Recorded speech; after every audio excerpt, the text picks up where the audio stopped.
Shalom saudara sekalian yang dikasihi Tuhan. Dengan hati yang penuh syukur, mari kita awali hari ini dengan kita datang ke hadirat Tuhan untuk berdoa dan merenungkan firman-Nya.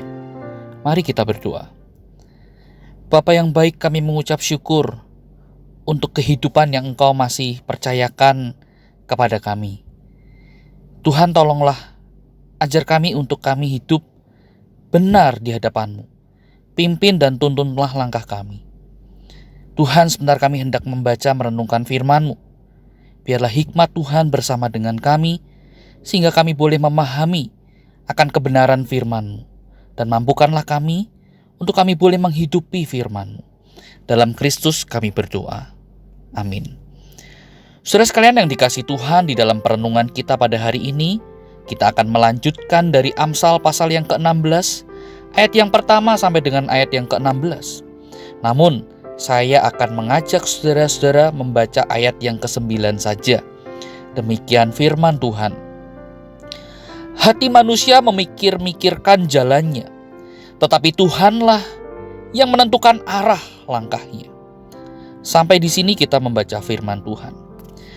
Saudara, kalau ada ungkapan yang mengatakan manusia berencana, Tuhan yang menentukan, saudara, sesungguhnya itu bukan bermakna bahwa Tuhan hendak membatasi atau Tuhan ingin membatasi dan membuat manusia tidak bisa berpikir dan mengatasi persoalan hidupnya. Melainkan, saudara, hendak menghantar kita pada pemahaman yang tepat dan seimbang yang akan menolong kita di dalam memposisikan diri kita, hidup kita di hadapan Tuhan. Nah, saudara, penulis Amsal menegaskan bahwa bukan diri kitalah, bukan diri manusialah yang menjadi penentu atau jawaban dari segala pergumulan dan jalan hidup yang dihadapi, melainkan Allah Sang Pencipta. Manusia dapat memiliki hikmat dan pertimbangan, dapat dengan seriusnya, detailnya, matangnya, membuat rencana-rencana. Tetapi semuanya itu tidak mungkin akan bekerja dan berhasil tanpa bantuan dan berkat dari Allah. Sebab Allah sendirilah yang menjadikan segala hal. Nah, saudara, jadi dengan pemahaman yang tepat dan seimbang tadi, itu juga yang akan membuat hati kita, hidup kita, merasa aman dan teduh. Mengapa, saudara? Karena kita dibuat tahu bahwa hidup kita ini, saudara, sesungguhnya ada di dalam tangan Tuhan yang maha baik.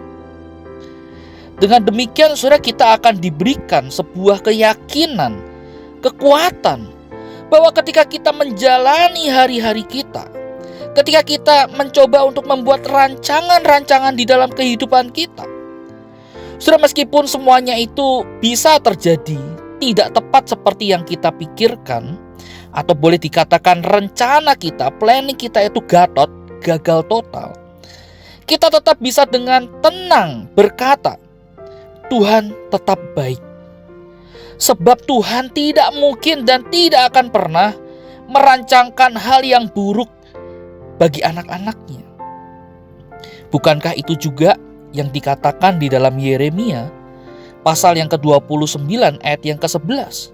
Di sana Allah berfirman, sebab aku ini mengetahui rancangan-rancangan apa yang ada padaku mengenai kamu.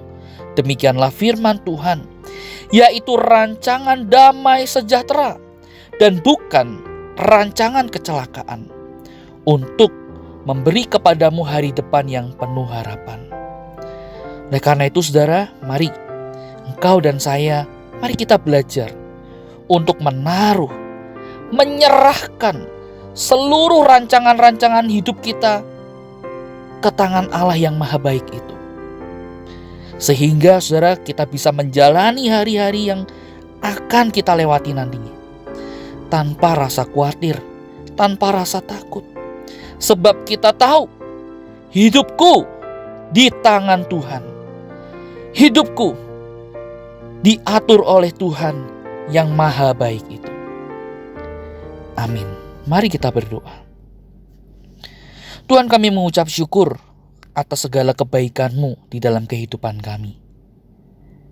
Dan Tuhan, kami juga berdoa memohon Engkau mengajar kami untuk kami mau menyerahkan segala rancangan-rancangan hidup kami, bahkan hidup kami seutuhnya ke dalam tangan. Sebab kami tahu Engkau sendirilah yang menjadi pemilik, Engkau sendirilah yang memegang hidup kami. Tuhan, tolong kami.